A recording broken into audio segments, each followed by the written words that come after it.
This is our most sacred place. Outsiders are forbidden. I want answers. No one was supposed to come back here until everything was safe.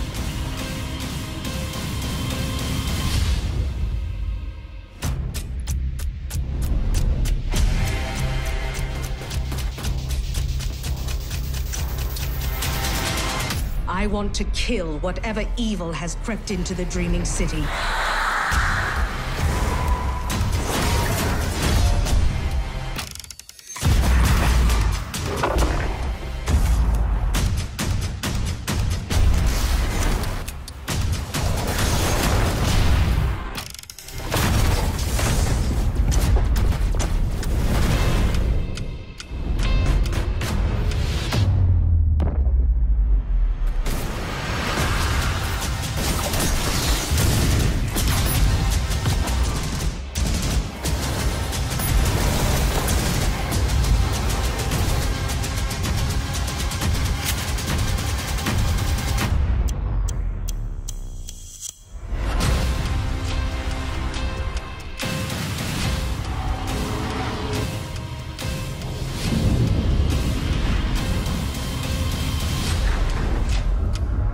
There is an immense creature at the heart of this place.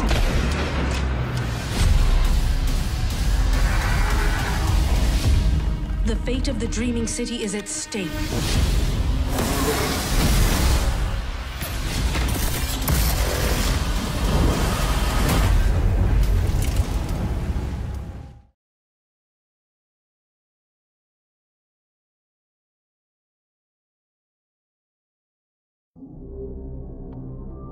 Welcome everybody to a slightly different episode of Rampancy Talks About Stuff. We don't have a name for this.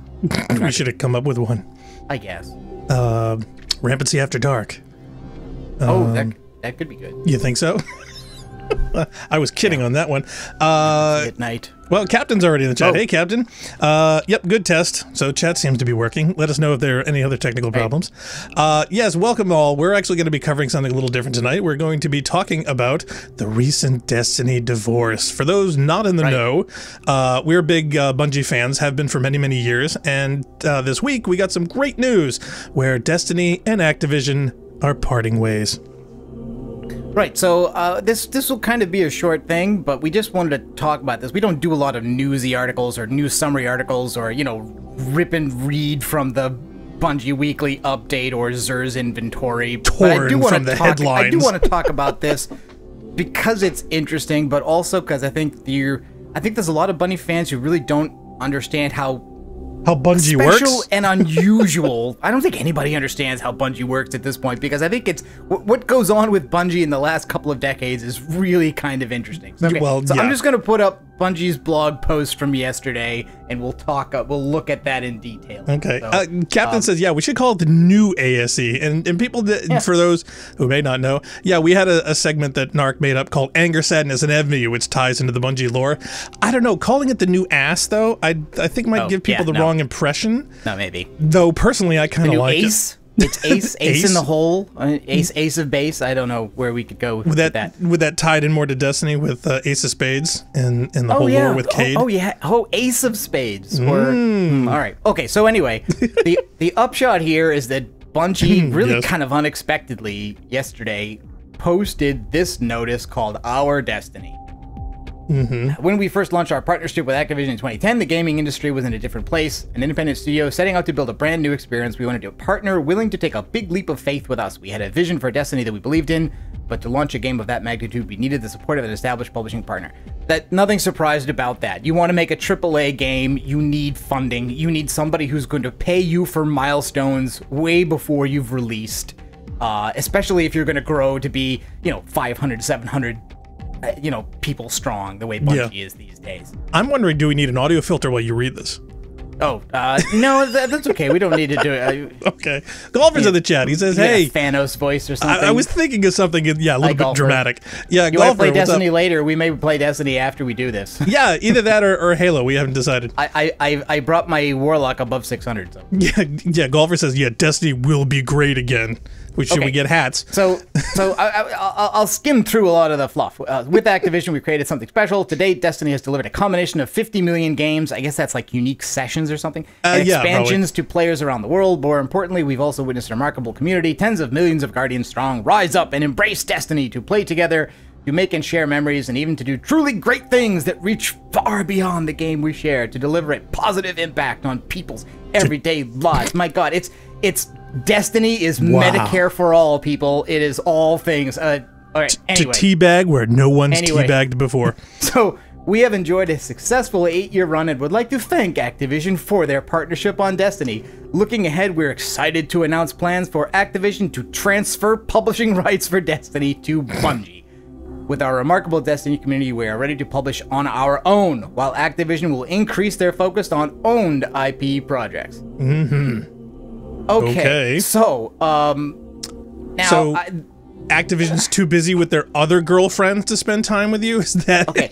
I've already seen the story work through the idea here that Bungie is dumping them, that Activision is dumping them because Activision in their latest earnings call said that Destiny underperformed. Right. Even though in the last quarter of last year, Destiny, I think, was one of the more profitable games or games that brought in some of the most revenue. Right. Okay. So in other words, Destiny and Activision were sleeping together one night. Activision says that Destiny wasn't putting out as good. Yeah. So it's not you, it's me. Look, things are hard enough without bringing in sexism to this kind of stuff. I'm just trying to get an image in my head, and that's the easiest. And to be honest, it's the spiciest that will get likes and subscribes. Now, there are people who are saying, look, you can't just because something like this happens doesn't mean that it's good for one party and bad for the other. It's possible, theoretically, for the ending of an arrangement like this to benefit, to be a win-win.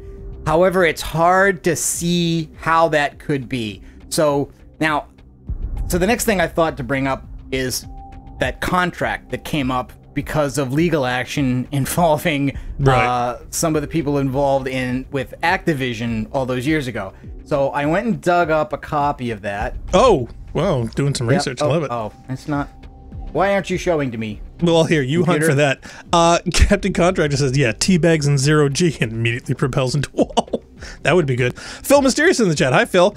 He says, yeah, I saw the news and I had a feeling you guys would be streaming soon. Yeah, literally, I was in bed and Narc comes bounding through the door and says, so when are we going live? It's like, what? He's like, oh, you're watching television. You didn't see. No. Bungie and Activision, they got dumped. I'm like, what? He's like, yeah, Activision's leaving and Destiny's taking its ball and going with Bungie.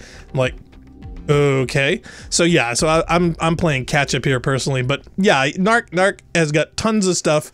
He's got all these points he wants to cover. So did you find it?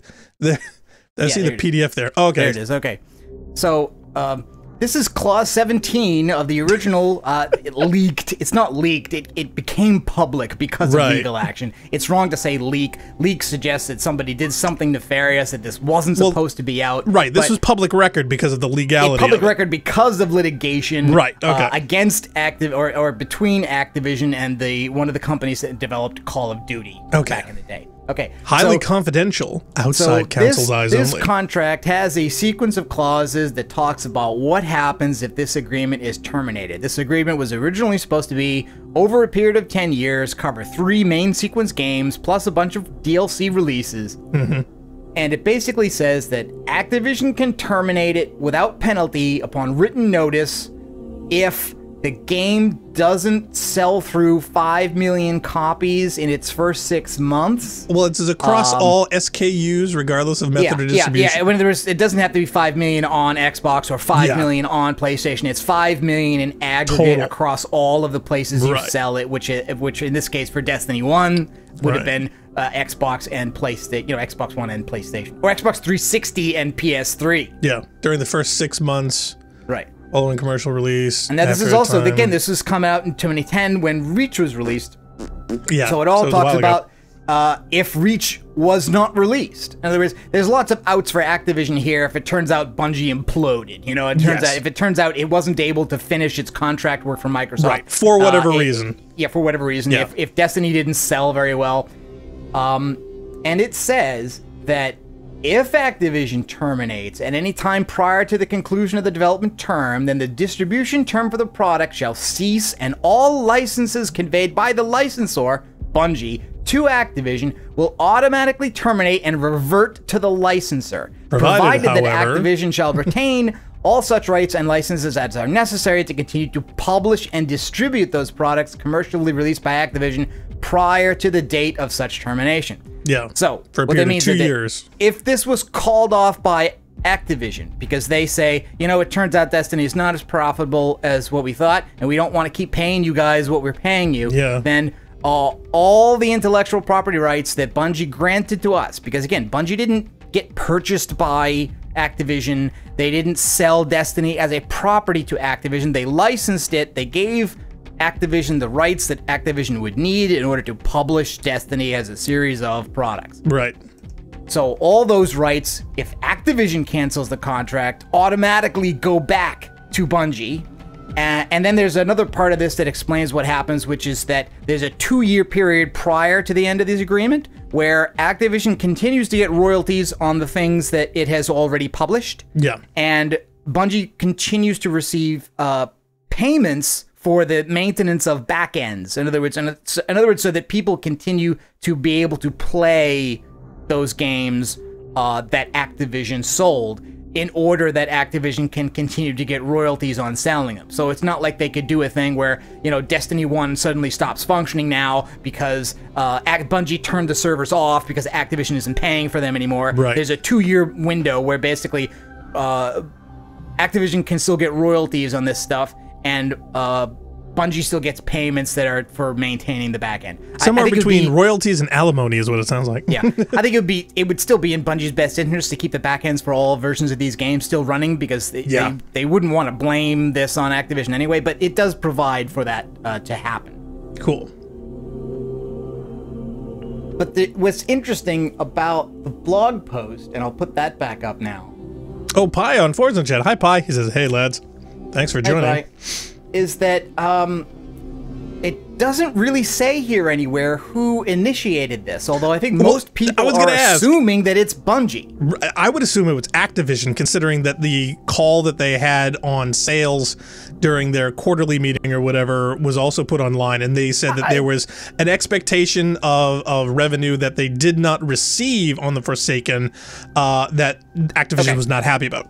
That's true. However, Jim Sterling and others have pointed out that Activision and many of the big publishers, Activision and EA particularly, tend to say something like this in their earning calls all the time anyway, no matter how big a hit something is. Well, yeah, I wasn't sure if that was unreasonable expectations or a business tactic. It's leverage. It's leverage. It's just strategy that they use, that publishers used against devs to say constantly we're not happy, to constantly put devs on the back foot when negotiating profit. Yeah, Captain wants to know, if we're talking divorce, which company's Karen?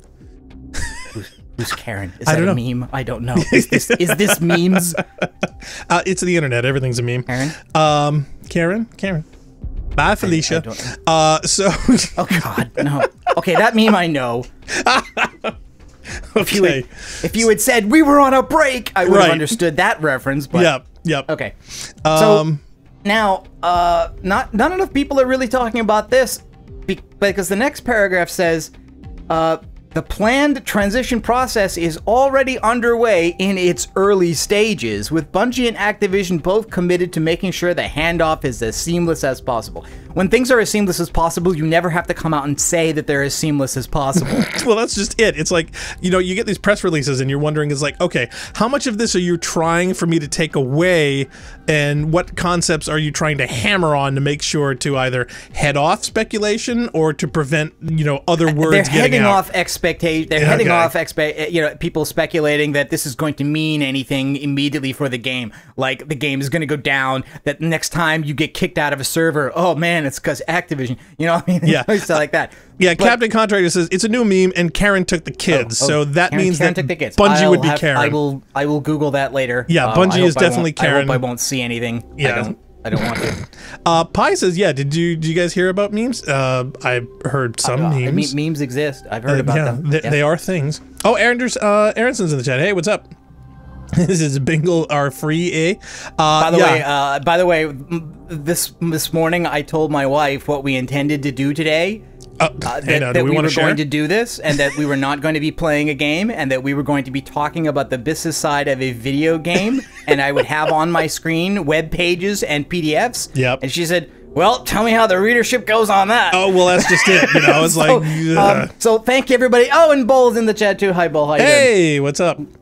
So we should stream in the evening more often. I guess there's just nobody awake at 11 a.m. Eastern on a Sunday. Friday nights, man. I tell you, that's where the action's at.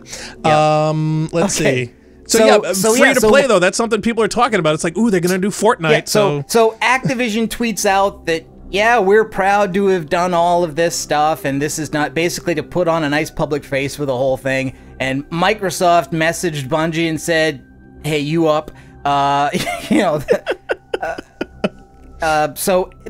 it's also important to know, and Dado mentioned this in his video today on this, which is that, like, just because this has happened doesn't mean that any or all of the things that you think are broken about Destiny as a business or as a game are going to fix themselves next week. Well, I want to talk on that because that was my feeling. I was going to mention that. Activision is probably not, at least not directly responsible for anything that you may personally have a bee in your bonnet about. The price of enhancement cores, the brokenness of the latest Forge puzzle. There's not for Niobe Labs. Yeah, there's no Activision anti-suck update that is going to be coming next week. So don't everybody get their hopes up. Pi4, unfortunately, he's going to be hammering the unsubscribe button. I think there's one too many slide. I'm sorry, I'm gonna miss you, Pi. You've been great. But yeah, I don't blame you for leaving. I can only take so much PowerPoint. But yeah, I mean, as far as this, with the Forsaken, we've learned and listened and leaned into what we believe our players want from a great Destiny experience. Rest assured, there is more of that on the way. We'll continue to deliver on the existing Destiny roadmap. That's important. Yeah, and we're looking forward to releasing more seasonal experiences in the coming months, as well as surprising our community with some exciting announcements about what lies beyond. Here's where you can maybe start to read the tea leaves a little. Yeah, because exactly. The first thing Beyond you could speculate would be like, okay, assuming that it's Bungie that got out of this agreement, why did they do it? Well, what does the agreement hold them to? Yeah. The agreement holds them to a certain publication schedule, which says, here are... Oh, hi, Eric. Yeah, Eric's in the chat. Hi, Eric. Here's where you release games. Here's how many games you release, how many expansions. And there's also people, I think, who would like to interpret the introduction of stuff like the Eververse store, the seasonal content, the season passes, to Activision's desire for recurring revenue rather than just releasing DLC and titles, major titles every 2 or 3 years and DLC once or twice a year. Bull says a mobile game. Yay! You got phones, right? Yeah. So yeah, exactly. So then the VR. So this paragraph I read as Bungie saying, look, we're not trying to get out of that schedule. We're not trying to say, okay, it's too hard to make, a Comet release for this year or according to the schedule. It seems to be saying right there that we're going to stick to the roadmap, and the roadmap that we're aware of cleaves pretty closely to what is set out in the old contract from 10 years ago. Yeah, see, my expectation would be, look, they've got a plan that they've been keeping to for years. They're replicating the D1 one with slight mods, so I wouldn't expect anything with the current, IP, and the question then, what they would implement before, they do a new one, either D3 or something else. Who's worse, Activision or EA? That is a tough one. That's like death by gunshot, death by hanging. Yeah, I don't know. I would lean slightly towards EA. I may be a little biased on that, but I've just heard a lot more about people. We've been preparing to do some retro games on the channel, including some games from the 80s that were not published but developed by Electronic Arts. And I tell you, man, I can't think of another company on the planet whose my public perception of them has changed so radically in that period. Like, and with in-game purchases, I've literally only in-game purchased something once. Ever. Oh, really? I never have. In fact, I still have, like, I think when Destiny 2 launched, you got a certain amount of the actual currency, silver, as a free gift. Well, I still have several hundred of that I haven't So do I. In fact, well, see, when I got it for D2, no, I spent something once on D1, and I instantly regretted it. No, I never. So, but as far as in-game purchases and stuff, I gotta lean, I think, a little to EA, because they seem to be in the news a little bit more. I love Bull says, yeah, EA has pretty much made it popular, so they're the root of all evil.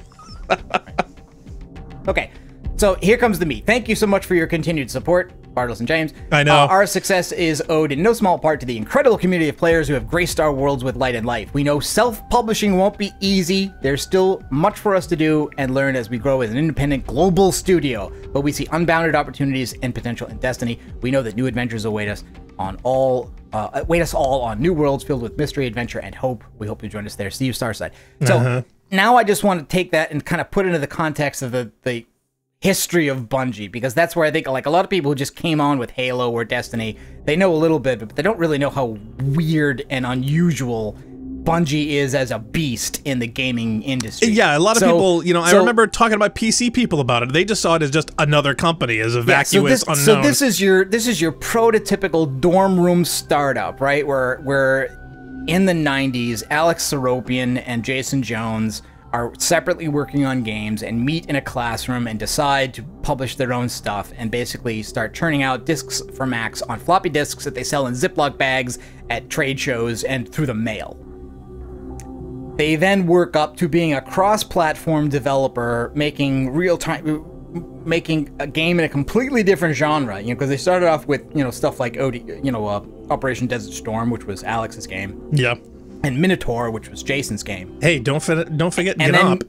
And then moved into the shooters with Marathon and flirted at going cross-platform, and then went to RTS, sold part of themselves to a big publisher, which at the time was not that big. Like Take-Two was not that big a deal. They were not publishing GTA. No, it was before, in back 95, 96. Back in the day before they became rich and famous. So they had to sell part of themselves, but they didn't give up control, you know. So they had somebody they had to meet expectations of, obviously, but they were still publishing their own stuff. They were just, you know, they had shareholding.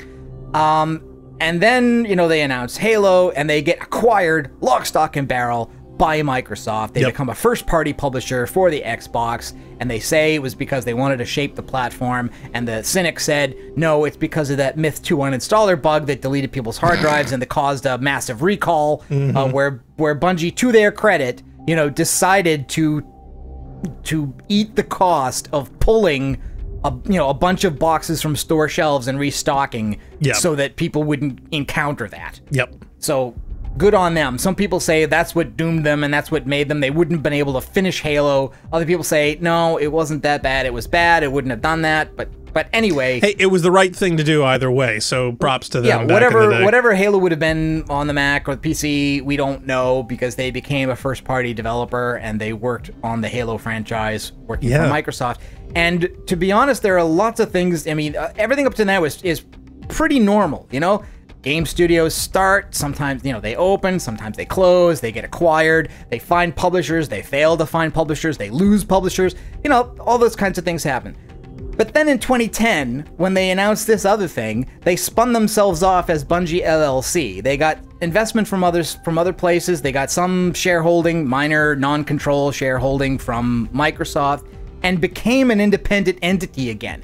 That just doesn't happen. Like when a company who holds a platform, like Microsoft owns the Xbox, like Sony owns the PlayStation, like Nintendo owns their platforms, studios that get acquired either keep making games or they get closed. They don't become independent.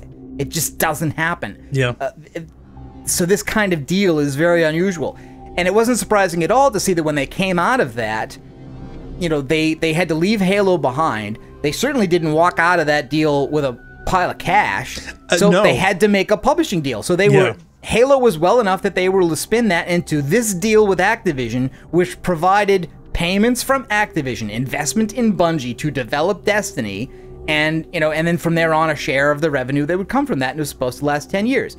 Now, you could look at it and say that, okay, by canceling a 10-year agreement 2 years early that has a 2-year wind-down clause, this isn't really that dramatic, right? Because presumably, if the agreement had just run its course, right, then all royalties and all back-end payments stop at that point. So all that's happened here is that the 2-year period is triggered 2 years before the agreement would have ended.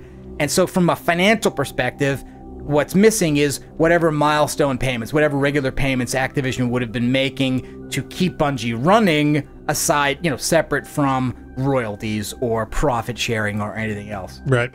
Yeah, Phil says, yeah, I can't think of any other devs who would have recalled Myth the way Bungie did, so deep down Bungie cares about their customers. Yeah. They did. They absolutely totally did, and that was one of the reasons that made them very attractive to a lot of people out there who stuck with them. And Ball says, yeah, a lot of YouTubers have been going, you know, BS crazy here, you know, at no. At the news. Definitely not something everyone expected, yeah. I did not expect this. I mean, it's almost too much to expect that you could start out as a Mac company, go cross-platform as an independent developer and publisher, then get acquired, and then remove yourself from acquisition without breaking yourself.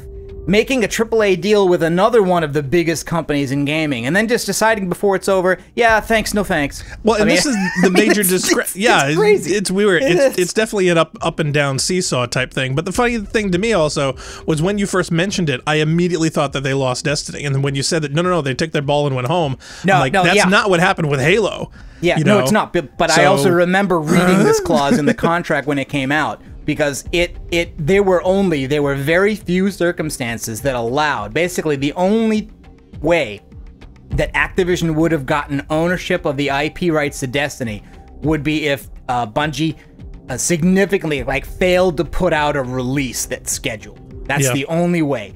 Everything else was written basically that Bungie owns this, they're licensing it to Activision to the extent necessary for Activision to do its job as a publisher, but that they owned it. It'll be interesting to see. So far, all of this seems very amicable. There doesn't seem to be any hint of that there going to be any kind of lawsuit. It would be clever for Activision, even if they were considering such action, to be quiet about it until such action was ready to be taken. But no, there's no hint of it. Yeah, Ball says, yeah, it's not like, you know, Blizzard has been able to escape the claws of Activision, you know, how many years they've been theirs. He loves how one of the emotes apparently goes to an SVG file. Oh, yeah, Spacecat 85 says, new marathon game, please, been waiting forever. Yeah, that's true. Yeah, I was very disappointed to be let down by an insider with knowledge of the fact to basically say, hey, buddy, stop banging on about a new marathon game, because that clause in the contract about marathon really was just about the Xbox Live ports of Marathon and not a new Marathon game, which was really disappointing. Super. I still want a new Marathon game. I want a Destiny mechanic level Marathon game that's Jones doesn't like really big on single. And I guess he doesn't like remakes. I mean, you know, who wants a sequel or remake? The Halo's span of that a remake game of Marathon, and Destiny's a remake of Halo. Right, but I mean, the span of the entire universe that Marathon encompasses, it goes off, what, hundreds of thousands of years? I mean, it's quite vast. They could pick any era that they wanted to and pick out a great story and a section of gameplay that they could cover to do 10 titles, you know? I mean, there's more than enough content that they've set up with the story to make one. So I'm with Spacecat 85 on this one. I would love to see a modern shooting Marathon game on consoles or on PCs. Personally, I think actually PCs would be fantastic with the quality of video cards that people have now, and the fact that Destiny has been playing as well as it has on systems. I would love to see a Marathon at that quality. I would too. I mean, don't get me wrong, but I do think Bungie looks, or at least tries to look forward rather than back. Yeah, I think Ball's emotes aren't coming through because we're using Restream. I think they do something to the icons. Well, I see them in the web version. Do you? I see. Well, yeah. To me, they look like Stream just comes up with a link. Question mark. One of them doesn't load. Yeah. For me. but the rest of them I see. Yeah, Captain says, yeah, I never knew that about the Marathon game port. Yeah, no, that's definitely true. Pi says, yeah. Apparently the deal was that basically is that Bungie at that time would have been operating off funds given to them by Activision.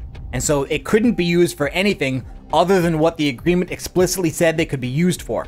So these things about allowing for increasing amounts of money and resources ramping up, that kind of made it look like you maybe wanted to skunkworks that Marathon was going to be your next 10-year IP, but you wanted to get a head start on it, was really just about making it acceptable under the agreement for any of the money to be used on anything that wasn't a product to be published by Activision. Yeah. That's all it was. Yeah, Pi says, yeah, when are we going to see Blackstar's Marathon mod? When neither one of us learns any, which like one is the that? first freaking thing about modding. Yeah, exactly. If anything, we're going to get some from Leah Crow. Years ago, I tried to see about like using a tool to make Marathon, and man, I have such respect for anybody who makes Marathon maps, because those tools, I think they were revolutionary at the time, but they are not intuitive or easy to use at all. I mean, you can spend hours just trying to align a texture. It's not simple. Yeah, it for the next one, really isn't. Yeah, I hope the developers who also said, game developing is hard. Yeah, when you start hearing about all the details, yeah, it is hard. I wish they come up with a tool and a pipeline system that makes their job easier, because when you do that makes the content stream better. Unity is an easy thing to use. If you want to make a piece of crap, you can use Unity to make a piece of crap and do it very cheaply and quickly. And again, if you watched Jim Sterling's channel, he used to focus quite heavily on stuff that was released on Steam that fits into that category. Yep. People, reusing assets, stealing them, ripping them off, using the default assets. I mean, look, you remember that little co-op shooter game with the blocky art style that we played once? It was free to play on Steam. The zombie one? Yeah, I remember that. Yeah, there's a bunch of those that are clones for each other, because that whole setup is basically something that comes with the Unity dev kit when you buy it, or even just download it, because I think there's a level at which you can download Unity and build games with it for free. Yeah, Bungie, you do that. Yeah. Okay, so what's next? So here's the other thing I'm putting up here, which is what happened to Activision stock following this announcement, which was a 10% drop. A little. Yeah, it was kind of a wee. So not a free fall, but still. Either Activision knew this was going to happen, and ending this agreement is good for them anyway, so they're willing to take this little hit, or this was Bungie doing it, and it negatively affects Activision because it takes away from the perception that Activision has a big portfolio of a lot of valuable properties. Now, they didn't own Destiny ever, but I think it was a feather in their cap. Kind of underscores that fact. Yes. Yeah, it was something that I love. Pies is like, holy goddamn. Well, it is only 10%. So I mean, it's only 10%. If you stretch the graph out, I'm sure it's been resized for dramatic content. Stock charts are always misleading. They always are. You know what I'm saying? Like, look, this is talking about being off the high for of $51.35 down to a low of 45. It's $5. It's $5 on a share price of 50. It's because the floor here is 44, and I think most people just psychologically, when you look at the bottom of the chart, you think that's zero, and you're like, oh my god, what's happening there? Right? No, it's like, not that bad. Well, that in of itself may have panicked people. So yeah. So this is Jason Schreier's article at Kotaku. Yay, about it. Jason! He gets a lot of stuff. In fact, actually, Schreier just published today another embarrassing story about a lawsuit against Randy Pitchford at Gearbox. Really? Oh, jeez. For apparently paying himself a secret $12 million bonus. Wow. And somehow, I haven't read it deeply enough, but somehow that segued into an anecdote that he told on a Magic podcast about a USB drive that contained two things. One of which was detailed information about his company and his products, and the other one was a piece of camgirl porn he had purchased. Wow. And then he lost that USB drive in a medieval times restaurant.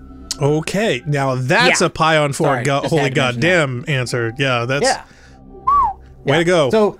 So to then go into a bit of like, well, why did this happen? Yeah. And what was the relationship like? And who's happy about this and who's not? You got your ad blocker on?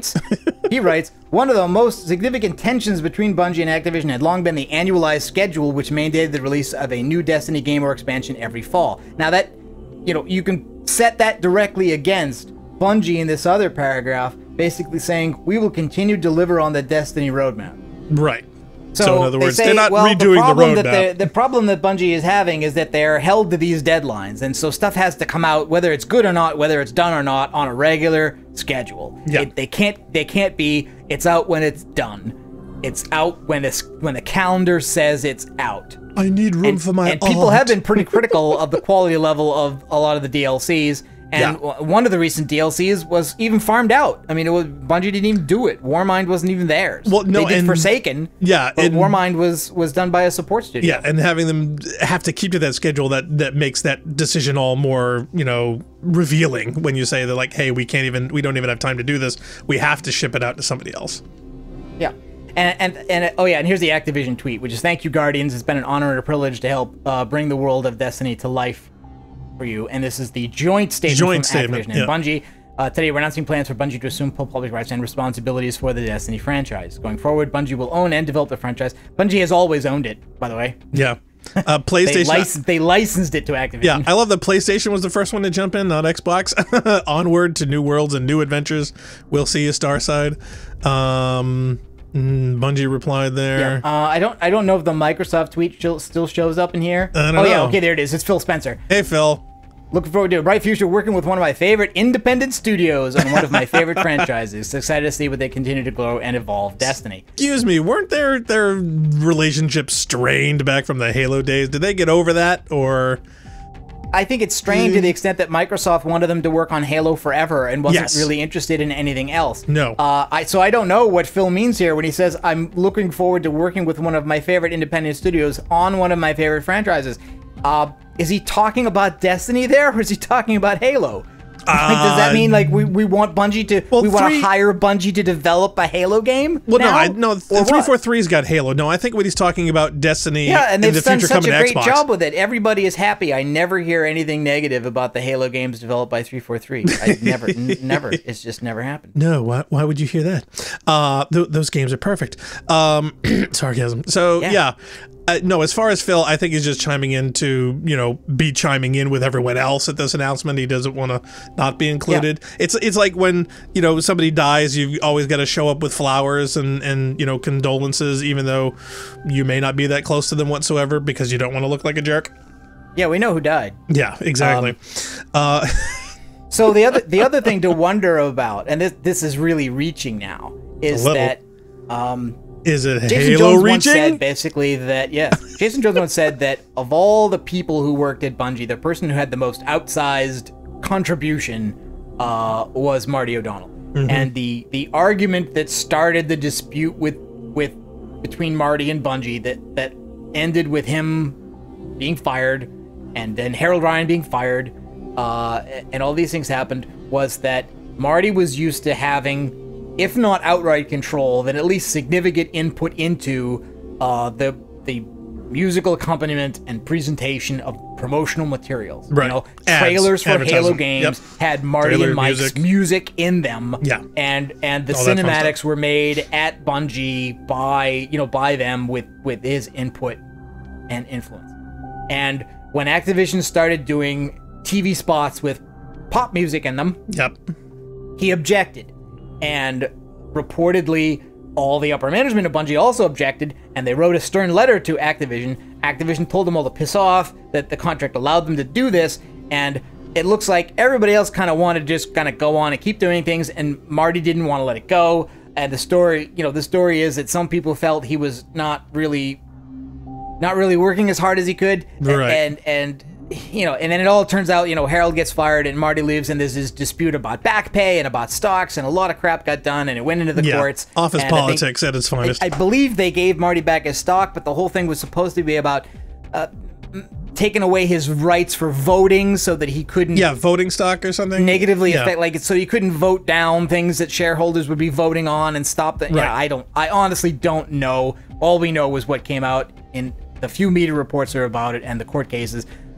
Marty won most of the court cases in the sense that you know, he sued for back pay and he won. Yep. They took away his shares and he got them back. But they changed their shareholding structure, I think, in such a way that I think he got the shares back, but did not get the votes back. Yeah, because what Bungie did to its stock was kind of irreversible. The court couldn't simply order it to not have happened. Yeah, because that's an internal company I could be wrong policy with that. thing. Marty, if you're listening, you know, hey, you want to clarify? Give us some details. I think he's still mad at me. Oh, probably. Yeah, I don't know how good he is about to the extent that he remembers me at all. He's probably mad because actually, when they were working, I think it was either when they were working on Reach, or when Reach was about to come out and they were thinking about Destiny. He actually asked me to email him to compile like all the articles that we had done on Halo, and all that stuff. Did you forget? No, I did. I sent him a bunch of stuff, linked and compiled a bunch of stuff for him. I was actually very flattered that he would ask. The idea that him or anybody at Bungie would be reading any of the stuff that we wrote about Bungie games, I thought was very flattering. But he did manage to focus in on a laser, like at one point where I may have said that a piece of Marty's music was maudlin, suggesting that it was maybe a little too sentimental. Oh, geez, seriously? Man. Wow. Talk about grudge holding. Yeah, he objected to my use of the word. Wow. Because I think he perceived it as being, like, I did not perceive it as being positive, but I think I did not perceive it as being as negative as he perceived it to be. Oh, wow. So he took that as a massive dig. I don't know. I mean, look, why should Marty ODonnell care Come on, it's about any one word I ever used about a note of his music? We are Flintstones kids. You know, I love his stuff. But there were a few points where I do think that a lot of the themes are dramatic and melodramatic. Mm-hmm. You know, Pi says, "Oh no, how dare you?" Captain says, before Halo comes out to PS4 or PS5. Bull says, Halo is still Microsoft's, but Destiny on the DS, the Nintendo DS, though. The DS, no, Destiny on the Switch. Come on. Yeah, the Switch I think would be the newest thing. I mean, everybody in their Why cousin loves is there no Destiny VR? Actually, come on, look. Actually, if anybody would have been pushing for all this stuff, Activision would have been pushing for it. Why isn't there Destiny VR? Because VR makes people sick. What's that piece of software? You can run a piece of software on a PC to make any game VR. Well, Does that work on Destiny too? Yeah, I was going to ask Bowl if that would be an option. Personally, I would just want cross playability of characters. What's the name of that piece of software? I don't know. In fact, to be honest, everyone's been talking about Bird Box, and I'm like, why didn't they just grab a VR helmet? So as far as this goes and whatnot, the real question I have personally is not the back deal details, the who said what to whom, when, blah, blah, blah. My question is, well, great. Now this has happened. Things are changing. The company's got, its own IP again, and they've got, quote unquote, all control. Now the question comes, when is that going to filter down to the player? Okay, when are we going to see change? It may never, because it may be that none of the things, and actually this was Data's point in his video, which is that the beefs that a lot of the hardcore community has with the way the game is are about decisions that designers make that Activision doesn't care anything about and doesn't involve itself in. Exactly. So people always bitching about it. Makes no sense. It's possible that Eververse and microtransactions and season passes are a thing that Activision is involved for, although he alleged that Eververse was Bungie's idea. I'm not certain I buy that. Yeah, but was it an idea that they had to meet a requirement of Activision's is the question. Do you know what I mean? Yeah, exactly. And also Bungie was hiring new people to bring it to a new level that apparently Activision had expectations on. If anything, maybe I would expect that it would get dialed back slightly. Yes. But the idea that, as much as I would love to see, as I've been talking about for years now, that Tess Everest should be made into a strike boss and Guardians should be allowed to hunt her down and kill her. I don't think Bungie's going to do that. I don't think they're going to eliminate Eververse from the game. Maybe they will dial it back a notch. Hey, I wanted the tower to collapse in the Crypt Arc. No, I still think it's intrusive that in the regular run of play, where you used to get a moat or a regular engram, you now get an Eververse engram that basically brings you to a storefront to redeem your free thing. Yeah, it's a little cheesy. I'm never going to put money into that. I'm not even tempted. It's not the point. It reminds me of an aspect of this that I'm not really happy about. No, and I would be happier if it was gone. And you never purchased any DLC. I actually did. I actually purchased some stuff. I've never purchased any content from Eververse. Yeah, I have purchased all the DLCs and season passes. Although, again, since I haven't done any Armory stuff, I'm kind of wondering why I did that. But I don't think there was a way to. I don't think there was a way. There's some of the stuff that you can't buy without buying the whole thing. I think I could have bought Forsaken without the season pass, but I couldn't have bought like Black Armory without other stuff. No, they have the way they have it orchestrated is a little convoluted. So yeah, sometimes that happened. In fact, they had to work out some problems when some DLC was released that some people didn't have, and people were trying to do activities and they cross overlapped and whatnot. So yeah, that gets a little convoluted. I guess we have to wrap this up by 8:30 because apparently golf is going to be on D2. Oh, all right. Well, we could do that. I mean, I thought. Look, most of the edited videos in this topic have been about 8 to 15 minutes. I thought maybe we would go half an hour. If we've already gone on 45 minutes, I don't know that there's that much more to say of it. But I do say not really. Bungie's obviously got a magic 7 lives because this kind of stuff just doesn't happen. That you don't come out of acquisition as an independent entity, and you don't go into a publishing deal with a big publisher and then come out and stealth.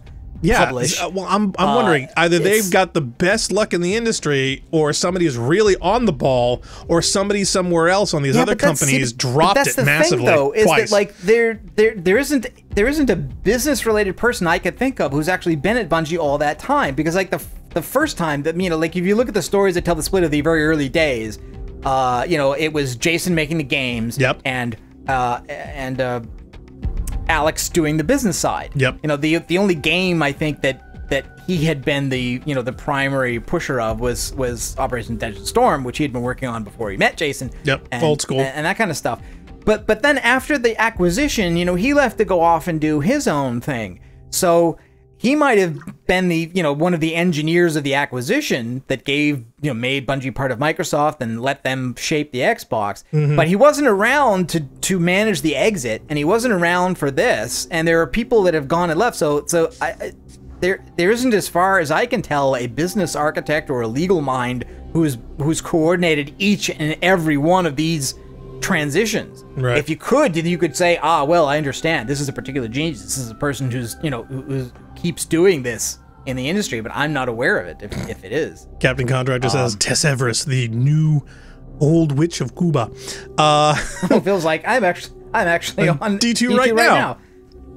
Yeah, we should add Phil on there.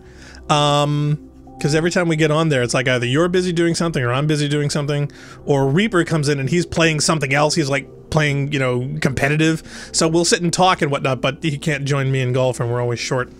All right, so maybe we'll adjourn and then just play some D2. Yeah, if you want. I was actually hoping for some H2 because we hadn't done that in forever. But since golf and Phil are on, we're gonna do that this weekend. Yeah, maybe we'll do that.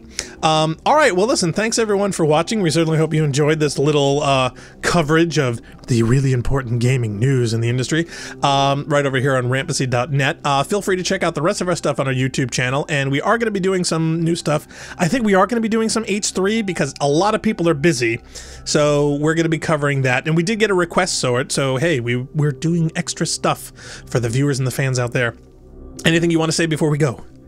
No, that's it. Thank you, everyone, for watching. Thank you for proving my wife wrong that nobody would watch, a live stream of over 30 minutes of a PDF and a website. Yeah. Hey, we got for graphics. Listening to us talk about Destiny and Bungie and Halo and all these things. It's great. I'm hoping you have fun, and see you guys around. Yes. All right. Thanks for watching. We'll see you all next time. Bye. This is our most sacred. This is our most sacred. This is our most sacred place. Outsiders are forbidden. I want answers. No one was supposed to come back here until everything was safe.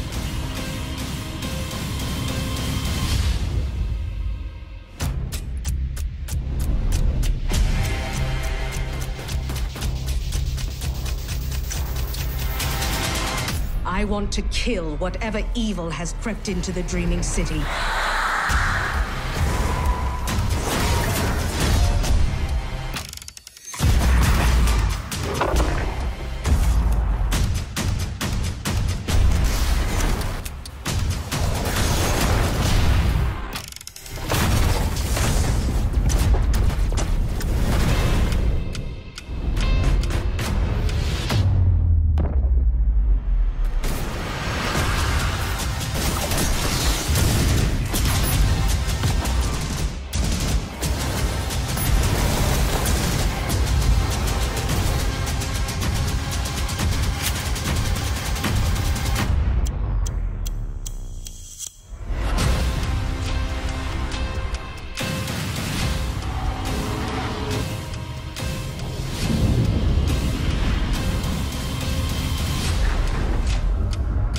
There is an immense creature at the heart of this place.